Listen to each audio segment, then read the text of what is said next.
মক্কার কুরাইশদের বিরুদ্ধে মদিনার মুসলমানদের যেই সর্বপ্রথম যুদ্ধ হয়েছিল, ইসলামের পক্ষে যেই প্রথম যুদ্ধটা হয়েছিল ঐতিহাসিক বদরের যুদ্ধ, এই যুদ্ধের পরামর্শ হয়েছিল আজকের এই 17ই রমাদানের রাত মোবারকে।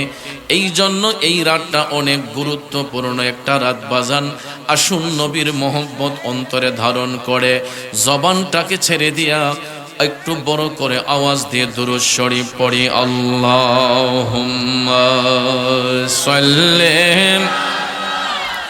সাইয়্যিদিনা মাওলানা মুহাম্মাদ ওয়া আলা আলি সাইয়্যিদিনা মাওলানা। तू जिंदा है वल्लाह, तू जिंदा है वल्लाह, मेरे चश्मे आलम से छुप जाने वाले। अल्लाहुम्मा सल्ली सय्यिदिना मौलाना मुहम्मद व अला सय्यिदिना मौलाना। আমার বাবাজিরা, বন্ধুরা, একটা বার জীবনের গুনার দিকে লক্ষ্য করুন। এ যুবক, গুনাহ করতে করতে জীবনটাকে ধ্বংস করে দিয়েছি, যেই দিকে তাকাই শুধু গুনাহ আর গুনাহ। ঠিক কিনা বলেন? আমার যুবক ভাইয়েরা, বাবাজিরা, আমার আপনার জীবনে এমন কিছু পাপ করেছি, এমন কিছু অন্যায় করেছি, একটা পাপ যদি সমাজের মধ্যে প্রকাশ করা হয়, লজ্জায় এই মুখটা আর সমাজে দেখাতে পারবো না। কথা বলেন ঠিক কিনা? এত অন্যায় করার পরেও, এত অপরাধ করার পরেও আল্লাহ রাব্বুল আলামিন আমার আপনার হাজারটা অপরাধকে ঢেকে রেখেছেন। ও যুবক বন্ধুরা আমার, আমরা গুনাহগার। আল্লাহ রাব্বুল আলামিনের একটা নাম মোবারক হচ্ছে গাফফার। এই গাফফার শব্দের অর্থই হলো ক্ষমাকারী। বান্দারা গুনাহ করলে আমার আল্লাহ গাফফার নামের গুণে বান্দার গুনাহ ক্ষমা করে। এই জন্য প্রত্যেকটা মানুষের বাম স্তনের 2 আঙ্গুল নিচে একটা সফটওয়্যার আছে বাজান। এই সফটওয়্যারের নাম হচ্ছে লতিফায়ে কলব। এটা জন্মের পরে আয়নার মতো পরিষ্কার থাকে, কিন্তু নারী পুরুষ যখন সাবালক হয়ে যায়, পাপ করতে করতে শয়তানের ধোঁকায় পড়িয়া পাপ করতে করতে আয়নার মতো পরিষ্কার কলবটা টিক্কার মতো কালো হয়ে যায়। এ যুবকের দলেরা, এই অন্ধকার কলবটাকে জিন্দা করতে হলে বেশি বেশি করে আল্লাহ নামের জিকির করতে হয়। কারণ জিকির কোনো ঠাট্টা মস্করার ইবাদত নয়, জিকির কোনো ফাজলামির ইবাদত নয়। জিকির এমন একটা ফজিলতময় ইবাদত, যেই জিকিরের আমল যার মধ্যে থাকবে, এই জিকির আদায় করাতে কালবের ময়লা দূর হয়, কালব নূরান্বিত হয়। কালব যখন নূরান্বিত হয়ে যায়, বান্দা চোখ বন্ধ করলে শুধু দুনিয়া নয়, আল্লাহর আরশ পর্যন্ত দেখতে পায়। সুবহানাল্লাহ। যুবক ভাইয়েরা, ছাত্র ভাইয়েরা, বাড়িতে অবস্থানরত পর্দানিসীন মা বোনেরা, সকলের প্রতি আবারও আন্তরিক সালাম। আসসালামু আলাইকুম ওয়া রাহমাতুল্লাহি ওয়া বারাকাতুহু। রব্বুল ইজ্জতের আলিশান দরবারে লাখ কোটি শুকর গুজার করার পর প্রিয় নবী সরকারে দু আলম নূরে মুজাসসাম মুহাম্মদুর রাসূলুল্লাহ সাল্লাল্লাহু তাআলা আলাইহি ওয়াসাল্লামের শানে নাতে মুস্তাফা, দুরুদে মুস্তাফা সাল্লাল্লাহু আলাইহি ওয়াসাল্লাম পরিবেশন করে মহাগ্রন্থ আল কোরআনুল কারীমের 3 নম্বর সূরা, সূরা আল ইমরানের 123 নম্বর আয়াতে পাক আপনাদের খেদমতে তেলাওয়াত করেছি। খুব অল্প সময়ে আয়াতে পাকের মূল অর্থ তাফসিরের ভাষায় কিছু আলোচনা এসেছে, এইগুলো উপস্থাপন করে আজকের প্রধান অতিথি তাশরিফ আনবেন। ওনার নসিহতপূর্ণ বয়ানের মাধ্যমে শেষ মোনাজাত পরিচালিত হবে। আল্লাহ পাক যেন আমাদের সকলকে আপন আপন গন্তব্যে গিয়ে সেহরি পান করার তৌফিক দান করেন। আমরা সকলে বলি আমিন। আর একটু জবান খুলে বলি আমিন। ভাইয়ার আমার, বলুন হায়াতের মালিক কে? মৌতের মালিক কে? রিজিকের মালিক, ইজ্জত সম্মানের মালিক, সব কিছুর মালিক একমাত্র মহান আল্লাহ। পৃথিবীতে আল্লাহ রাব্বুল আলামিন যত জাতি সৃষ্টি করেছেন, সমগ্র জাতিকে বস্ত্রবিহীন অবস্থায় আল্লাহ সৃষ্টি করেছেন। আমরাও কিন্তু এটা থেকে আলাদা নয়। লক্ষ্য করে দেখবেন, একটা সন্তান যখন মায়ের গর্ভ থেকে ভূমিষ্ঠ হয়, ভূমিষ্ঠ হওয়ার সাথে সাথে কিন্তু বাচ্চার গায়ে কোনো রকম কাপড় থাকে না, নাকি থাকে? আমরা মায়ের গর্ভ থেকে বস্ত্রবিহীন অবস্থায় দুনিয়াতে আসি।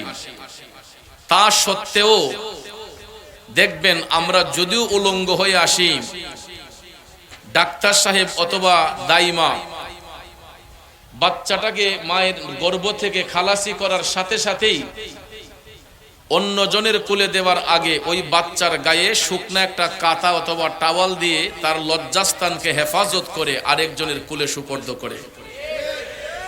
মোট কথা, আমরা দুনিয়াতে আসার সাথে সাথেই আমাদের গায়ের উপর শরীয়তের ঢাকনা পড়ে যায়, ঠিক কিনা বলেন? মৃত্যু অবধি পর্যন্ত এই শরীয়তের চাদর আবৃত করে আমরা শেষ বিদায় পর্যন্ত এই শরীয়তের ঢাকনা গায়ে নিয়েই দুনিয়ার জমিন থেকে বিদায় হই। কথা বলেন ঠিক কিনা? তাছাড়া আপনি লক্ষ্য করে দেখেন, যত প্রাণী আছে, হাঁস, মুরগ, গরু, ছাগল, খাসি, দুম্বা, ভেড়া, বলুন তো এগুলার গায়ে কোনো কাপড় আছে? এরা যেভাবে আসছে এভাবেই এরা দুনিয়া থেকে চলে যাচ্ছে, ঠিক না ঠিক? অর্থাৎ এই পশু পাখির গায়ে কোনো ধরনের কাপড় নাই। কিন্তু পৃথিবীর শ্রেষ্ঠ জাতি আদম সন্তান আল্লাহ তাআলা আমাদের উপর এহসান করেছেন, দয়া করেছেন। আমরা দুনিয়াতে আসার সাথে সাথেই আমার আপনার গায়ের উপর শরীয়তের ঢাকনা পড়ে গেছে। কথা বলেন ঠিক কিনা? এত ইজ্জত, এত সম্মান পাওয়ার পরেও কর্ম অনুসারে কিছু কিছু মানুষ মুমিন হয়, আবার কিছু কিছু মানুষ বেঈমান হয়। যেমনটা ইসলামের প্রথম যুগে আল্লাহর হাবিব সাল্লাল্লাহু আলাইহি ওয়াসাল্লাম যখন পবিত্র শহর মক্কা নগরীতে শুভাগমন করার পরে ইসলাম প্রচার প্রসার করে দিতে যে মদিনার কামলিওয়ালা নবীর গা মুবারকে কাফেররা নানা ষড়যন্ত্র করেছে, অত্যাচার করেছে, পাথর ছুঁড়ে মেরে দিয়েছে, ঠিক কিনা বলেন? এই মক্কাবাসী কাফেরদের অত্যাচারে মদিনার কামলিওয়ালা নবী ইসলামের হাল ছেড়ে দেন নাই। আমাদেরকে সত্যের শিক্ষা দিতে যে দয়াল নবীর শরীর মুবারকে পাথরের আঘাতও লেগেছে। আপনারা ইতিহাস জানেন, যেই তায়েফ শহরে নবীজি ইসলামের খেদমত করতে গিয়েছিলেন। আমরা এখন গাড়ি দিয়ে যাই, কিন্তু রাসূল যখন গিয়েছিলেন তখন কোনো গাড়ি ছিল না। মক্কা শহর থেকে প্রায় ৮৫০০ ফিট উপরে হচ্ছে তায়েফের শহর। কয় হাজার? ৮৫০০ ফিট উপরে তায়েফের শহর। আল্লাহর নবী সেখানে পা মুবারক দিয়ে হেঁটে হেঁটে সেই পাহাড় অতিক্রম করে সেখানেও তায়েফবাসী কাফেরদের অত্যাচারে আল্লাহর হাবিব অতিষ্ঠ। এরপরও নবী ইসলামের খেদমত ভুলেন নাই। কথা কোন ঠিক কিনা? সত্যের শিক্ষা দিতে ভুলেন নাই। আমরা আজকে শান্তির বাণী ইসলাম পেয়েছি, কিন্তু এই ইসলাম এত সহজে আসে নাই। ইসলাম এসেছে সাহাবায়ে কেরামের রক্ত মুবারকের বদৌলতে। কথা কোন ঠিক কিনা? আমার নবীজি মক্কাবাসী কাফেরদের অত্যাচারে হিজরত করে রসুল যখন মদিনা শরীফে চলে গেলেন, সেখানে যাবার পরেও কাফেররা নানা ধরনের ষড়যন্ত্র করছে। ভাইয়ের আমার, লম্বা চড়া কথা বলবো না, আপনারা অবশ্যই পোস্টারে দেখেছেন একটা বিষয় সিলেক্ট করে দেয়া হয়েছে, এই জন্য বিষয়ের বাহিরে কোনো কথা বলতে পারবো না। আমি আমার নির্দিষ্ট বিষয়ের মধ্যেই কিছু কথা বলে যাব। মদিনার কামলিওয়ালা নবী, মায়ার নবী, দয়ার নবী, মক্কাবাসী কাফেরদের অত্যাচারে আমার নবী যখন মদিনা শরীফের মধ্যে হিজরত করে চলে গেলেন, সেখানে যাওয়ার পরও দেখা যায় কাফেররা নানা ধরনের ষড়যন্ত্র করতেছে। মদিনার শহর থেকে প্রায় 80 কিলোমিটার দক্ষিণে, মদিনার শহর থেকে 80 কিলোমিটার দক্ষিণে আমার রসুল যখন অবস্থান করেছিলেন, এই জায়গাটার নাম হচ্ছে ঐতিহাসিক বদর। নাম কি? ঐতিহাসিক বদর, যেখানে একটা শহর এখন বর্তমানে হয়েছে। আমি অধম গুনাহগার, অসংখ্যবার এই জায়গাতে যাওয়ার সুযোগ হয়েছে। যুবক বন্ধুরা, মক্কার কুরাইশদের বিরুদ্ধে মদিনার মুসলমানরা এই যুদ্ধের মধ্যে অংশগ্রহণ করেছিল। বন্ধুরে আমার, জালেমদের বিরুদ্ধে মজলুমদের অবস্থান ছিল। এই ঐতিহাসিক বদরের যুদ্ধে মুসলমানদের সংখ্যা ছিল একেবারে কম। ঐতিহাসিক বদরের যুদ্ধে মুসলমানদের সংখ্যা ছিল একেবারে কম। বিভিন্ন রেফারেন্স দ্বারা পাওয়া গেছে বদরের যুদ্ধে আমার নবীর পক্ষে অংশগ্রহণ করেছিলেন মাত্র 313 জন সাহাবী। কয়জন? ইসলামের প্রথম যুগে, ইসলামের পক্ষে দ্বিতীয় হিজরির 17ই রমাদানে, ইসলামের পক্ষে দ্বিতীয় হিজরির 17ই রমাদানে মুসলমানদের পক্ষে বিশাল একটা বিজয় আল্লাহ পাক দান করেছিলেন। মাত্র 313 জন সাহাবী আমার নবীর পক্ষে অংশগ্রহণ করেছিলেন। কাফেরের সংখ্যা ছিল, কেউ বলেছেন 1000, কেউ বলেছেন তার চেয়েও বেশি, কেউ বলেছেন 1500-এরও বেশি। অধিকাংশ মুফাসসির বলেছেন কাফেরদের সংখ্যা ছিল, মক্কার মুশরিকদের সংখ্যা ছিল 1500-এরও বেশি। আর নবীর পক্ষে, সত্যের পক্ষে যারা অংশগ্রহণ করেছিল মাত্র 313 জন সাহাবী। আপনারা বলুন, 313 জন লোক বেশি নাকি 1500 লোক বেশি? আরে রামগঞ্জের সুন্নি জনতা, দেখো বন্ধু, আমার আল্লাহ সত্যের পক্ষে কেমনে ফয়সালা দান করে।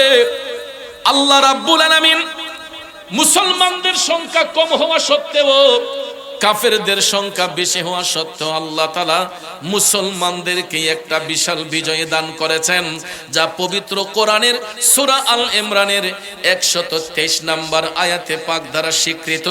আল্লাহ রাব্বুল আলামিন ঘোষণা করে বলতেছেন, বিসমিল্লাহির রহমানির রহিম, ওয়ালাকাদ নাসারাকুমুল্লাহু বিবাদরিন ওয়া আনতুম আযিল্লাহ ফাত্তাকুল্লাহা লাআল্লাকুম তাশকুরুন।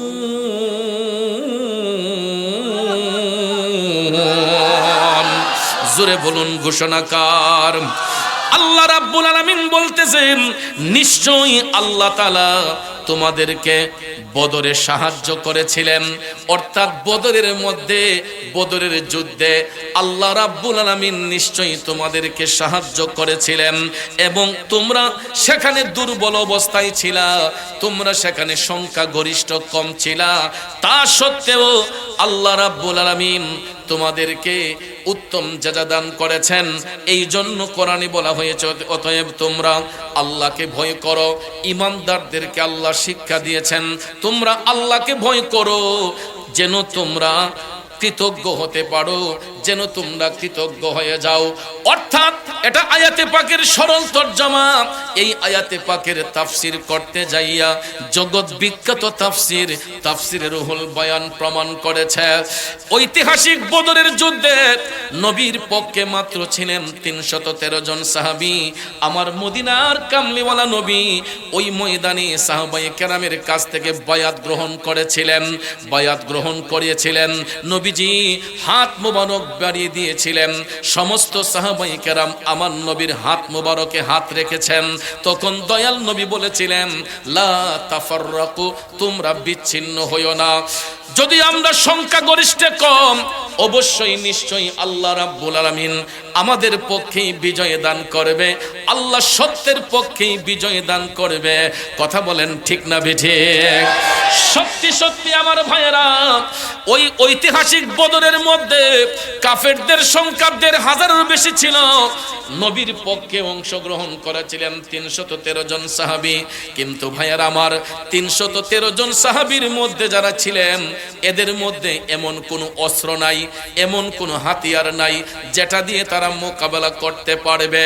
দেখেন, মুসলমানদের হাতে অস্ত্র শস্ত্রও নাই, নবীর পক্ষে অংশগ্রহণকারীদের হাতের মধ্যে কোনো ঢাল তলোয়ারও নাই, কিন্তু প্রত্যেকটা মুশরিকদের কাছে ঢাল তলোয়ার সব কিছু রয়েছে। আর মুসলমানদের পক্ষে যারা অংশগ্রহণ করেছিলেন সবার মধ্যে কিন্তু ঢাল তলোয়ার ছিল না, একদম শূন্য হাতে। এই প্রথম যুদ্ধ ইসলামের পক্ষে 313 জন সাহাবী অংশগ্রহণ করার পরে যুদ্ধের ময়দান যখন উত্তপ্ত, এই কাফেররা যখন একাধিক হামলা চালাইল, আমার ভাইয়েরা বন্ধুরা, বদরের সাহাবীগণ তারা কি করলেন, সেখানে ছোট্ট ছোট্ট কিছু কামরা ছিল, ছোট্ট ছোট্ট কিছু ঘর ছিল, এই ঘরটাকে তারা ঢাল হিসেবে ব্যবহার করেছেন। আজও পর্যন্ত আপনারা যদি বদরের ময়দানে যান, যারা গিয়েছেন, আমি নিজের চোখে গিয়েছি, এই ছোট্ট ঘরগুলার স্মৃতিগুলা এখনো সেখানে আছে। আমি দেখেছি বদর এরিয়াটার ভিতরে এই একটা পাশ দিয়া এই ছোট্ট ছোট্ট ঘরগুলা এখন পর্যন্ত দেখা যায়। এই ঘরটাকে ঢাল বানিয়ে এই ঘরটার আড়ালের মধ্যে নবীর পক্ষের সাহাবাগণ অংশগ্রহণ কইরা তারা যখন যুদ্ধের নেতৃত্ব দান করছেন, এখানের মধ্যে যিনি প্রধান নেতৃত্ব দানকারী ছিলেন, উনি যার কাছ থেকে বেলায়েতের আগমন হয়েছে, উনি হচ্ছেন মুশকিল কুশা হযরতে শেরে খোদা মাওলাই আলী রাদিয়াল্লাহু তাআলা আনহু। চিৎকার মেরে বলুন সুবহানাল্লাহ। জগতের বন্ধুরা রে, রামগঞ্জের বাবাজিরা, আমার নবীর পক্ষে যারা অংশগ্রহণ করেছিলেন, এদের হাতের মধ্যে এই পরিমাণ অস্ত্র নাই, এই পরিমাণ ঢাল নাই যেটা তারা মোকাবেলা করতে পারে।